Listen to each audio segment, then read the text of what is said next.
साथियों नमस्कार।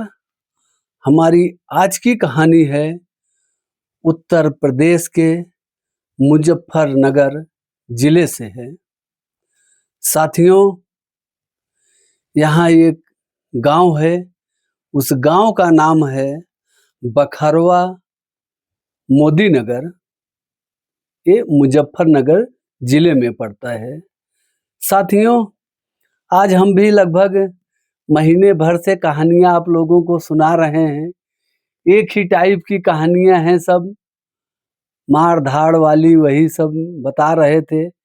एक आज अच्छी खबर आई है तो हमने सोचा कि ये अच्छी खबर जरूर आपको सुनाया जाए। वही रोज कहानियां मार धाड़, हत्या, औरत, पति पत्नी, ये सब लड़ाइयाँ वाली ही कहानियां सुनाए। उससे थोड़ा हमको भी बोरिंग महसूस हुआ। रोज सुनाते सुनाते समझो कि एक महीने से सुना रहे हैं, सुनाते सुनाते ऊब गए जो है। तो एक आज जाके अच्छी सुकून भरी खबर आई कि जहां एक तरफ महिलाओं ने अपने पतियों का जीना मुहाल कर रखा है, कुछ महिलाओं ने, बाकी तो हमारे देश की महिलाएं बहुत ही अच्छी हैं, बहुत ही संस्कारवान हैं, चरित्रवान हैं, उसमें कोई शक की गुंजाइश ही नहीं किया जा सकता साथियों। लेकिन कुछ महिलाओं का दिमाग, उनकी मति ऐसी भ्रष्ट हो गई है कि वो अपने पतियों को, खास तौर पे पति को जिंदा नहीं देखना चाहती। या तो अपने हाथों से कत्ल कर दे रही हैं या तो अपने आशिक से करवा दे रही हैं। साथियों जैसे नीला ड्रम हुआ, अभी ये मुस्कान की कहानी बहुत चली थी। नीला ड्रम वाली औरत अपने पति को मार के उसी ड्रम में डाल के फिर उसको सीमेंट मोरंग गिट्टी से पैक कर दिया। फिर एक सांप वाली कहानी चली थी कि सांप खरीद के घर में छुड़वा दी, सांप ने काट लिया।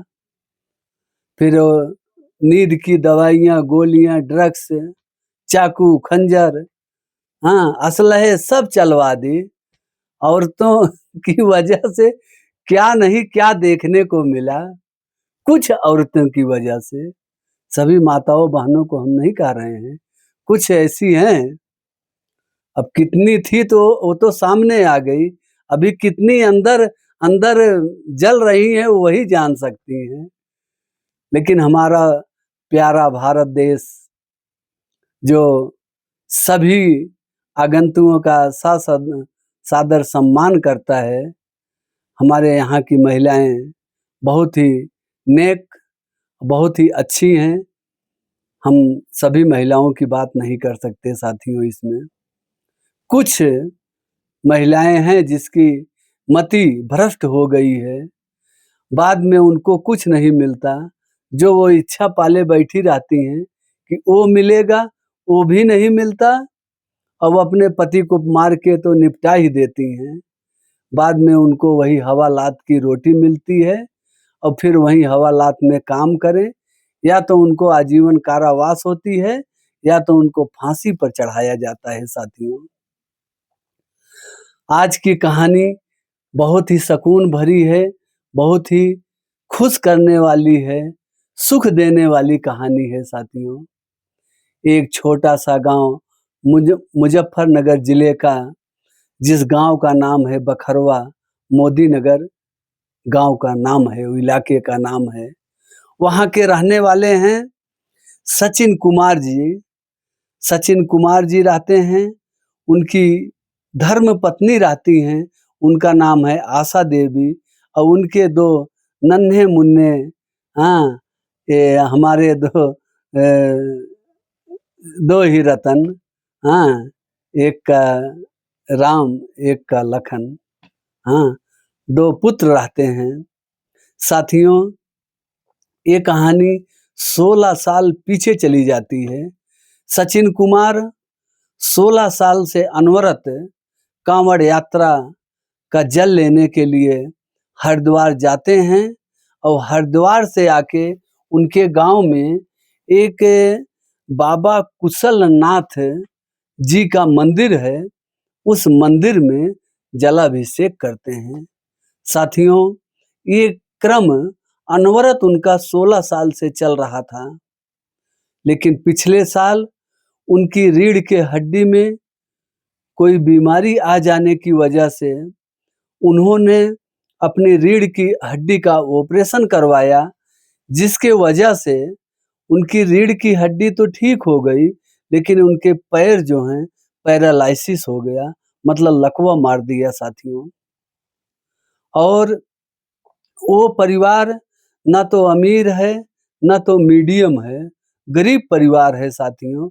मैं उनका घर तो नहीं देखा, लेकिन उनके पहनावे से, उनके बोलचाल की भाषा से ऐसा लग रहा था कि ये परिवार जो है गरीब परिवार से बिलोंग करता है।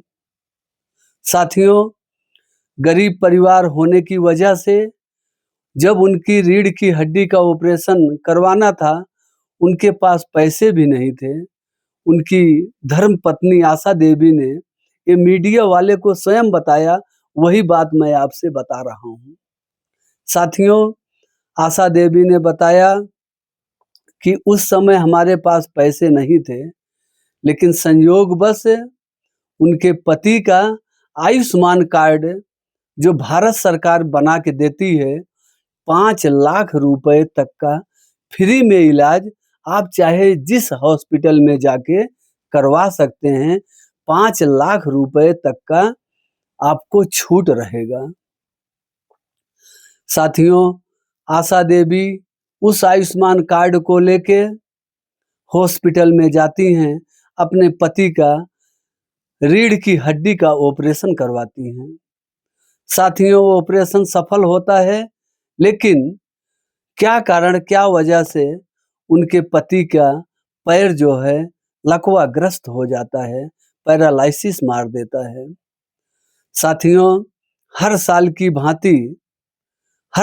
भांति सचिन कुमार इस साल भी जाना चाहते थे, लेकिन उनके ऊपर बहुत बड़ी समझिए दुख था, बहुत बड़ी तकलीफ थी उनके शरीर और मन पर कि हम जल चढ़ाना जाना तो चाहते हैं, लेकिन जाएं कैसे, हमारा पैर साथ नहीं दे रहा है। साथियों, 16 साल में सचिन कुमार ने 13 बार जलाभिषेक किया है। उनके घर से, हरिद्वार से उनके घर की दूरी लगभग 150 किलोमीटर बताई जा रही है। साथियों, इस महिला ने अपने पति से बोला कि चलो जो है आपको गंगा स्नान करा लाती हूँ। सचिन बोला, हम तो चलने लायक हैं नहीं, हमारे पैर में लकवा मार दिया है, हम कैसे जा सकते हैं। पत्नी बोलती, आप चिंता मत करो, आपने 16 साल से बीड़ा उठाया, 13 बार आपने जलाभिषेक किया, तो इस बार मैं आपको कराऊंगी। तो सचिन अपने मन में सोचा कि हो सकता है हमारी पत्नी कोई टैक्सी, टेम्पू, गाड़ी का कुछ इंतजाम की होगी। तो सचिन बोले, ठीक है। जब चलने की तैयारी हुई, कल सुबह इनको निकलना है, जैसे यही 14 जुलाई 2025 के दिन इनको जलाभिषेक, बाबा का जलाभिषेक करने के लिए हरिद्वार से गंगा जल लाना था साथियों। तो पत्नी ने इनको तैयार किया, ये तैयार हो गए खुशी खुशी। फिर अपने पत्नी से बोलते हैं, कैसे चलूं, कौन सा साधन है, कुछ मंगाई हो। तो पत्नी बोलती है, इतना हमारी हैसियत नहीं है कि मैं कोई टैक्सी या टेम्पू मंगा के ले चलूं। हमारी हैसियत आप हैं और आपकी हैसियत मैं हूँ। अगर मैं गिर जाती तो आप हमारा सहारा बनते, आज आप गिरे हैं तो आपका सहारा मैं बनती हूँ। साथियों, यह क्या करते पत्नी रो देती है। सचिन जाने से इनकार कर देते हैं, लेकिन पत्नी ने फिर उनको मनाती है, बोलती है, नहीं, आप बैठो हमारे कंधे पर, मैं आपको गंगा स्नान करा के लाऊंगी, बाबा का जलाभिषेक भी कराऊंगी, मैं जब तक हमारे शरीर में जान है, जहान है, हम पीछे नहीं हटने वाली हूँ। कैसे कैसे करके पत्नी बोलती है कि आपके सेवा में ही मेरी मेवा है। आशा देवी बोलती हैं सचिन कुमार से कि प्रीतम, आपकी सेवा में ही हमारी मेवा रखी हुई है। आपके ही चरणों में हमारा हमको स्वर्ग मिलेगा। आपकी मैं जितना सेवा करूंगी, जितना भक्ति मैं आपकी करूंगी, उतना ही हमारा घर परिवार खुशखुशाल रहेगा और हमको स्वर्ग का रास्ता हमारे लिए खुल जाएगा। आओ बैठो, हमारे कंधे पर बैठो। मैं इस कमजोर कंधे पर आपको उठा के ले चलूंगा। लोग बोलते हैं ना कि महिलाएं कमजोर होती हैं साथियों, ये बात आशा देवी ने गलत साबित कर दिया कि जितना पुरुष मजबूत है उतना महिला भी मजबूत है। जो काम पुरुष कर सकता है वो काम महिला भी कर सकती है। इस सब बातों पर पानी डालते हुए अपने पति को कंधे पर बैठाई आशा देवी और दो उनके नन्हे मुन्ने लाल, जो एक लगभग 7-8 साल का है साथियों और एक 8-10 साल का है, मतलब 10 साल के अंदर दोनों बच्चे हैं उनके। जो वीडियो में उनकी हाइट दिख रही है, लंबाई, ऐसा लग रहे हैं एकदम कोमल कोमल हाथ, नन्हे मुन्ने बच्चे जो है। दोनों बच्चों को साथ में ली और पीठ पर अपने पति को बैठा के हरिद्वार के लिए रवाना हो गई साथियों। साथियों, वो महिला चलती गई और हरिद्वार पहुंच भी गई। अपने पति को लेके हरिद्वार पहुंच भी गई, लेकिन किसी मीडिया कर्मी की निगाह उसके जाने में, वहां तक पहुंचने में किसी की निगाह नहीं पड़ी। साथियों, निगाह पड़ी तो वहां के दार्शनिक जो जनता थी उनका निगाह पड़ा, जो इस महिला को देखते कि कंधे पर अपने पति को बैठा के कांवर लिए दो छोटे छोटे मुन्ने बच्चे इस धूप में, इस बारिश में नंगे पैर चल रहे हैं। जो आदमी देखता ताली बजाता, कोई प्रणाम करता, कोई नमन करता साथियों उस महिला को, उस पुरुष को। अपने मन में सोचता, धन्य है वो पत्नी, धन्य है वो पत्नी जो जिसने इतना बड़ा संकल्प लिया है, इतना बड़ा बीड़ा उठाया है कि अपने पति को कंधे पर बिठा के, अपने पीठ पर बिठा के साथियों, आप देखिए 2 कदम चल के देखिए, किसी को अपने बराबर का इंसान को बैठा के आप आधा किलोमीटर जाएंगे, हाँफने लगेंगे, ये होगा कि हम चल नहीं पाएंगे। आजकल के लोग तो इतना ये हैं कि 1-2 किलोमीटर अपने चलना होता है तो हाँफ मारते हैं। अपने को अगर अकेला चलना होता है तो बोलते हैं थोड़ा सोहता लो, आराम कर लो, फिर चलते हैं। साथियों, बहुत ही मार्मिक कहानी है। ये कोई कहानी, कथा, किस्सा नहीं है, ये हकीकत है साथियों। जिस भाई को यकीन नहीं है, मीडिया पे सारी उनकी वीडियो फोटो चल रही है, किसी भी आप चैनल पे जाके देख सकते हैं। ये मैं गारंटी देता हूँ आपको। ये मैं कोई किस्सा कहानी 10 साल, 20 साल, 100 साल वाली कहानी नहीं सुना रहा हूँ। ये आज की कहानी है साथियों। आज 2-4 दिन की न्यूज़ है साथियों, जो ये टीवी न्यूज़ स्टूडियो में धड़ाधड़ चल रही है। साथियों, जो लोग देखते हाथ ताली बजाते, कोई उनके ऊपर फूल फेंकता, कोई माला पहनाता, कोई उनको नमन करता, कोई प्रणाम करता। धन्य हो ऐसी पत्नी, जिसको ऐसी पत्नी मिली हो, उसके ऊपर कोई भी संकट असर नहीं करेगा, सब संकट बेकार जाएगा। जिसके साथ कहते हैं ना, जिसके साथ दुर्गा बनके अर्धांगिनी अगर खड़ी हो जाए, आपकी धर्म पत्नी दुर्गा बनके खड़ी हो जाए, कोई भी वार हो सब फेल हो जाएगा। कोई भी बम गोली बंदूक आपके पास से भटक नहीं सकती है। वो ताकत होती है दुर्गा में। साथियों, फिर न्यूज़ चैनल वाले पहुंचते हैं, फिर भी इनका वीडियो बनाया जाता है, इंटरव्यू होता है, पत्नी भी इंटरव्यू देती है, पति भी इंटरव्यू देते हैं।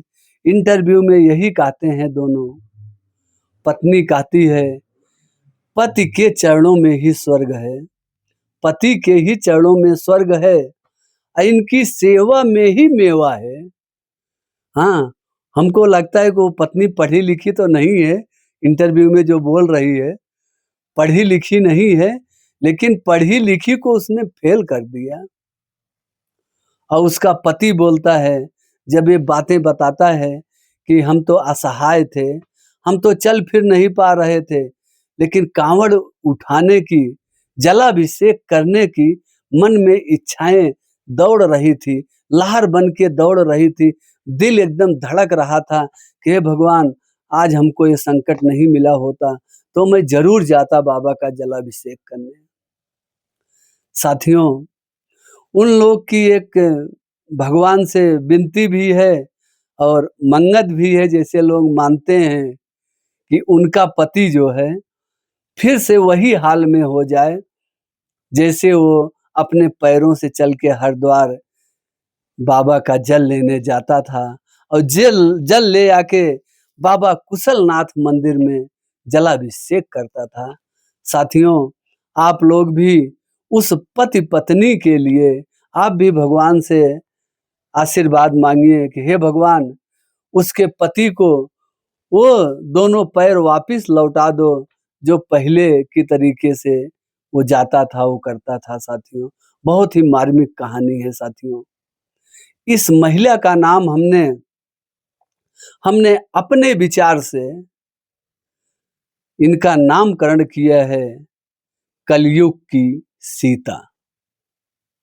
एक तरफ वो महिला 2 बच्चे की माँ का फर्ज निभा रही है, दूसरे तरफ अपने परम पति परमेश्वर का फर्ज निभा रही है। साथियों, जैसे सीता माँ ने जंगलों में भटकते भटकते, धूप में, छांव में, बारिश में लव व कुश का ध्यान रखी थी माँ सीता ने, और आज वही परिचय जो है इस माँ ने, इस महिला ने, आशा देवी ने अपने 2 बच्चों का ख्याल रख रही है और अपने पति परमेश्वर का भी ख्याल रख रही है। साथियों, बहुत ही मार्मिक कहानी है। वो लोग बताते बताते दोनों पति पत्नी रो देते हैं, उनके आंख से आंसू गिर जाते हैं। फिर भी हौसले इतने बुलंद हैं, सोचिए इतना होने के बाद हौसले इतने बुलंद हैं, उनके मन में बस एक ही ख्याल है, एक ही बात है कि बाबा को जलाभिषेक करना है, हरिद्वार से गंगा जल लाके बाबा कुशलनाथ जी के मंदिर में जलाभिषेक करना है हमको। बस एक ही उनकी इच्छा है और उनको ये पूर्ण विश्वास है कि उनका पति परमेश्वर एक दिन जरूर अपने पैरों पर चलेगा। इस विश्वास के साथ उन्होंने इस सफर को अंजाम दिया है। साथियों, एक तरफ साथियों देखिए, जब भी आप फेसबुक खोलिए, यूट्यूब खोलिए, इंस्टाग्राम खोलिए, साथियों तमाम तरह की भयभीत करने वाली खबरें जो है चल रही हैं। कोई नीला ड्रम में कस रही है, मार रही है, कोई चाकू से मार रही है, कोई गला दबा के मार रही है, कोई नींद की गोलियां खिला के मार रही है, कोई बिजली का करंट लगा के मार रही है, कोई बिस्तर के पास सांप खरीद के डाल दे रही है। ये सबसे भरोसा उठते उठते साथियों, कुछ महिलाएं हैं ऐसी गंदी, हम इनको गंदी श्रेणी में रखे हैं। ये हमारी सोच है कि ये महिलाएं गंदी महिलाएं हैं, इनकी सोच गंदी है, इनकी बुद्धि, इनकी मति भ्रष्ट हो चुकी है। ये जिस अच्छे को पाने के चक्कर में अपने ही पति का, अपने ही परिवार का सर्वनाश करने पे जुटी हैं, मार डाल रही, काट डाल रही हैं, कुछ भी करवा दे रही हैं। इतनी इनकी आस्की बढ़ गई है कि किसी के भी बहकावे में, किसी की भी बात में अपना ही सिंदूर उजाड़ रही हैं। अपना ही सर्वनाश कर रही हैं और अंत में इनको कुछ भी हाथ नहीं लगता। ना तो इनका आशिक इनको मिलता है और ना तो इनको सुकून भरी जिंदगी मिलता है। बस इनको मिलता है तो क्या, 3 बाई 3 का कमरा, जेल का कमरा वही। हाँ, 10 बाई 10 का रूम नहीं मिलता इनको कि भाई 10 बाई 10 का रूम देंगे, लाखों कैदी बंद हैं, कितना कमरा बनाएगी सरकार? ऐसे कांड करके लोग जा रहे हैं, सरकार को कितनी सुविधा फैसिलिटी देगी? तो इनको 3 बाई 3 का कमरा वही मिलता है छोटा सा, उसी में रहें, उसी में खाएं और जाके दिन में काम भी करें तो इनको रोटी मिलेगी वहां खाने के लिए जेल में। वहां जेल में इनको मेहमानवाजी नहीं होती है कि बैठे रहो तुमको भोजन मिल जाएगा, समय से उठना समय से सोना रहता है। साथियों, जो लोग ऐसा कृत्य कर रही हैं, या तो उनको फांसी पे लटकाया जाएगा या तो उनको आजीवन कारावास मिलेगी। फांसी पे लटकाना तो हम तो समझते हैं अच्छा है कि एक दिन में इनकी समस्या खत्म हो जाए, लेकिन जब इनको आजीवन कारावास की सजा होती है तो ये महिलाएं तिल तिल कर रोती हैं, तिल तिल कर घुट घुट के जीती हैं, घुट घुट के हर दिन मरती हैं। तब इनको पछतावा होता होगा, वाह हमने ये गलती न की होती तो आज हमको ये सजा नहीं मिलती। साथियों, इनका जीवन नरक से भी बदतर हो जाता है। नरक तो इंसान को कहता है चलो नरक मिला, आदमी खत्म हुआ, हाँ उसकी कहानी वहीं एंड हो जाती है। लेकिन इनकी कहानी जब तक जीवित रहेंगी, जिनको उम्र कैद की सजा हुई है, सोचिए जब तक वो जीवित रहेंगे तब तक उसी जेल की सलाखों में बंद रहेंगे, उनको निकलने का कोई भी चांस नहीं है। तो हमारा सभी माताओं बहनों से अनुरोध है कि जो भी अपने मन में कोई गलत फहमी है, उनके अंदर गलत बातें, नेगेटिव चीजें उनके दिमाग में घुस गया है, उस रास्ते से बाहर निकलें, अच्छा कर्म करें और भगवान का दिया है आपके पास जो भी है, चाहे सुख हो चाहे दुख हो, अपने परिवार में, अपने पति परमेश्वर के साथ, अपने बच्चों में खुशहाल समय के तरीके से काट लो। अगर आज आप कुटिया में रह रही हो, आपको बंगले की ख्वाहिश है, अगर आप चाहोगे तो एक दिन बंगला भी बना लोगे। बस आपको कर्म करना पड़ेगा, अच्छा कर्म करना पड़ेगा, कठिन परिश्रम करना पड़ेगा। साथियों, हम आज के समय में कुछ भी संभव है, कोई चीज असंभव नहीं है। हम देखते हैं किसी की 7 मंजिला इमारत है, 20 मंजिला इमारत है, अगर हम कर्म करें, हमारे पास एक भगवान राम की दी हुई एक झोपड़ी है, तो उस झोपड़ी से हम निकल के एक दिन वो 7 मंजिला मकान बना सकते हैं। साथियों, बस कर्म अच्छे होने चाहिए। ऐसी गलत किसी के बहकावे में, किसी के फुसलावे में मत आइए। आप अपना घर संसार मत उजाड़िए। इस महिला से आप सीख लीजिए, आशा देवी से सीख लीजिए, जिनका नामकरण मैंने किया है कलयुग की मां सीता। आप अगर ऐसा कर्म करेंगी, आपका भी बड़प्पन होगा, आपका भी नाम होगा। एक दिन नहीं, 1 मिनट में आप इस सोशल मीडिया पर आप छा जाएंगी, स्टार बन जाएंगी। 1 मिनट का समय बस। कर्म आपके अच्छे होने चाहिए। कर्म आपका अच्छा होगा तो आप चुटकी बजाते ही सोशल मीडिया स्टार बन सकती हैं। कर्म आपके बुरे होंगे, आप स्टार तो बनेंगी, लेकिन आपकी श्रेणी होगी गलत। अगर आप स्टार अच्छी बनना चाहती हैं, गुड का निशान पाना चाहती हैं, सही का, आपको सही कर्म करना पड़ेगा। अगर सोशल मीडिया पर आप छाई रहना चाहती हैं, गलत दिमाग से, गलत भाव से, आपको गलत का ही निशान मिलेगा, सही कभी नहीं मिलेगा। इसी के साथ साथियों, वीडियो थोड़ा लंबा हो गया, मैं भी थोड़ा भावुक हो गया है बात में बताने में। फिर मिलते हैं एक नई कहानी के साथ। आप लोग का जो भी राय विचार होगा जरूर बताइएगा। फिर मिलते हैं एक नई कहानी के साथ। तब तक के लिए जय हिंद, जय भारत माता की जय, वंदे मातरम।